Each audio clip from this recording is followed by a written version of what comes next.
आपने किसी PSU bank stock में इन्वेस्ट किया है या फिर करना चाहते हैं? तो यूनियन बजट 2024 में आपको किन स्पेसिफिक चीजों को ट्रैक करना चाहिए? ऐसी चीजें जिनका सीधा असर पीएसयू स्टॉक्स पर पड़ेगा।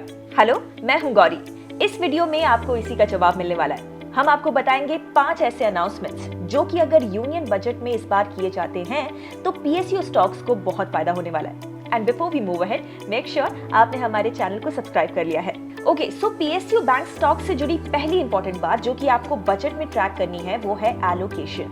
लास्ट 3 बजट स्पीचेस में पीएसयू बैंक्स को गवर्नमेंट की ओर से कोई एलोकेशन नहीं मिला है।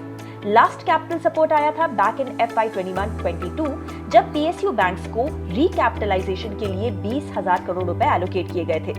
उससे पहले 2019-20 में 70,000 करोड़ रुपीस इन्फ्यूज किए गए थे। जाहिर है पीएसयू बैंक्स एलोकेशन के इस वेट को खत्म होते देखना चाहते हैं। दूसरी बात, प्राइवेटाइजेशन अनाउंसमेंट। 2021-22 के बजट में FM सीतारमण ने कहा था कि गवर्नमेंट 2 पब्लिक सेक्टर बैंक्स को प्राइवेटाइज करना चाहती है, बट उसके बाद कोई भी एक्शन नहीं लिया गया। मीडिया रिपोर्ट्स के अकॉर्डिंग गवर्नमेंट छोटे बैंक्स जैसे कि इंडियन ओवरसीज बैंक और साथ ही बैंक ऑफ महाराष्ट्र को प्राइवेटाइज करना चाहती है, बट अगेन इसका कोई ऑफिशियल कॉन्फर्मेशन अभी तक नहीं है। यूनियन बजट 2024 में इस पर क्लैरिटी मिलने की उम्मीद है।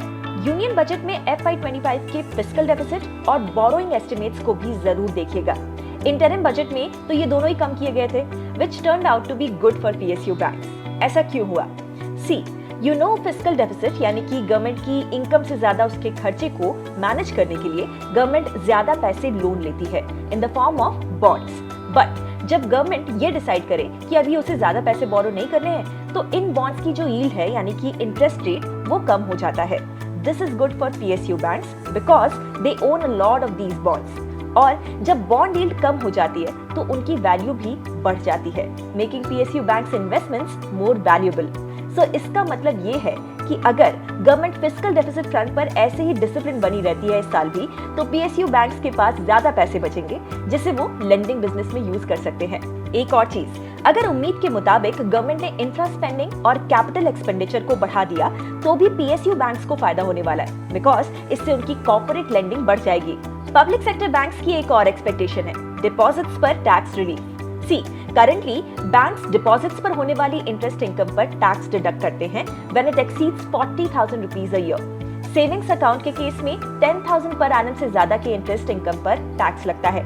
अगर गवर्नमेंट इससे जुड़ा टैक्स रिलीफ दे देती है इस यूनियन बजट में तो ये डिपॉजिटर्स के लिए एक इंसेंटिव के तौर पर काम करेगा and more people will opt for deposits.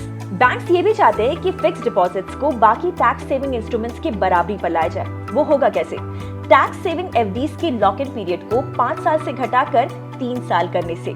अगर ऐसा होता है तो बैंक्स के पास ज्यादा FDs आएंगी जिससे उन्हें फायदा होगा। तो ये थी PSU बैंक से जुड़ी वो 5 इंपॉर्टेंट चीजें जिसे कि आपको यूनियन बजट में ट्रैक करना है। But tell me one thing, आपका फेवरेट PSU बैंक स्टॉक कौन सा है? आंसर कमेंट्स में जरूर पोस्ट कीजिए एंड ऐसे और भी वीडियोस देखते रहने के लिए अब स्टॉक्स के YouTube चैनल को सब्सक्राइब भी कर लीजिए। हम जल्दी मिलेंगे नए वीडियो के साथ। Investment in securities market are subject to market risks. Read all the related documents carefully before investing.